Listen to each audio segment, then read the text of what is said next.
भूलकर भी ना देखे गणेश चतुर्थी के दिन चांद। तो हाँ दोस्तों, गणेश चतुर्थी के दिन हमें चंद्र के दर्शन नहीं करने चाहिए। क्यों नहीं देखना चाहिए चंद्र को, ये जानने के लिए वीडियो के एंड तक बने रहना। पौराणिक कथाओं के अनुसार भगवान श्री कृष्ण की पत्नी सत्यभामा के पिता सत्यजित के पास स्मयंतक नाम की एक दुर्लभ मणि थी और भगवान श्री कृष्ण ने चतुर्थी के दिन चंद्र को देखा था। इस कारण स्मयंतक मणि चुराने का उन पर झूठा कलंक लगा था।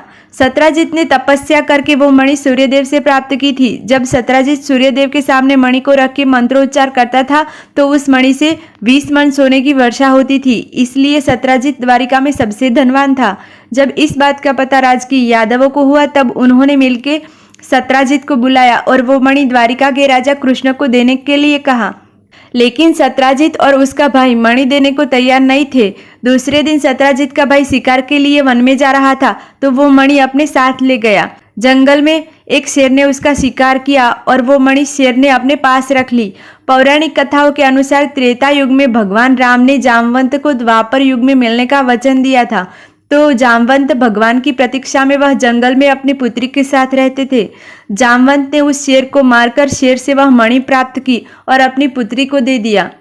और इधर द्वारिका में सत्यजित का भाई जब जंगल से नहीं लौटा तो उसकी खोज में सत्यजित और कुछ लोग जंगल में आए। जब जंगल में आके खोजा तो वहां सत्यजित के भाई का बाण और कपड़े मिलते हैं, जिससे सब अनुमान लगाते हैं कि जरूर भगवान श्री कृष्ण ने स्मयंतक मणि के लिए ही उसके भाई का वध किया है और भगवान कृष्ण पर मिथ्या आरोप लगता है कि मणि भगवान कृष्ण ने चुराई है। जब भगवान श्री कृष्ण को इस बात का पता चलता है तो वह मणि को ढूंढ के सत्यजित को सौंपने का निर्णय करते हैं और वो मणि की खोज में वही जाते हैं जहां सत्यजित का भाई मरा था।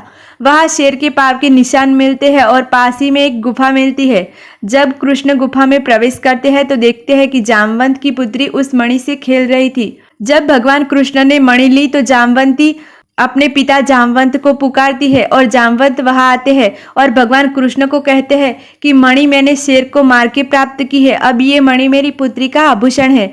भगवान कृष्ण ने विनम्रता से मणि को देने का आग्रह किया और कहा कि ये मणि मेरी नहीं है और जिसकी है उसको लौटाना है।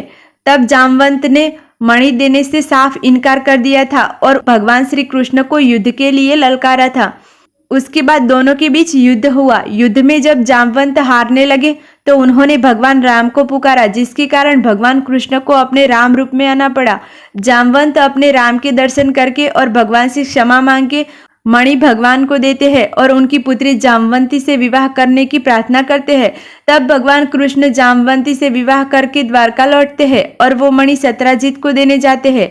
सत्यजित अपनी भूल पर भगवान कृष्ण से क्षमा मांगता है और अपनी पुत्री सत्यभामा के साथ विवाह करने की प्रार्थना करता है, जिससे भगवान कृष्ण सत्यभामा के साथ विवाह करते हैं और सत्यजित वो मणि भगवान कृष्ण को समर्पित करता है। भगवान पर मणि चुराने का झूठा ये जो कलंक है वो चतुर्थी का चंद्र देखने से लगता है, क्योंकि भगवान गणेश ने चंद्र को श्राप दिया था। पौराणिक कथाओं के अनुसार जब भगवान गणेश के रूप को देखकर चंद्र उनका उपहास करता है तब चंद्र का अहंकार देख के भगवान गणेश उसको श्राप देते हैं कि जो कोई भी तुम्हें देखेगा उस पर संकट आएगा और कलंक लगेगा। बाद में चंद्र भगवान गणेश से क्षमा मांगता है। तब भगवान उसे कहते हैं कि पूर्णतः तो ये श्राप नहीं मिटेगा, लेकिन जो द्वितीय तिथि को देख के बाद में चतुर्थी के दिन देखेगा तो उसको ये कलंक नहीं लगेगा। इसीलिए गणेश चतुर्थी के दिन जो भी चंद्र के दर्शन करता है उस पर मिथ्या और झूठा कलंक लगता है। इस कारण हमें गणेश चतुर्थी के दिन चंद्र के दर्शन नहीं करने चाहिए।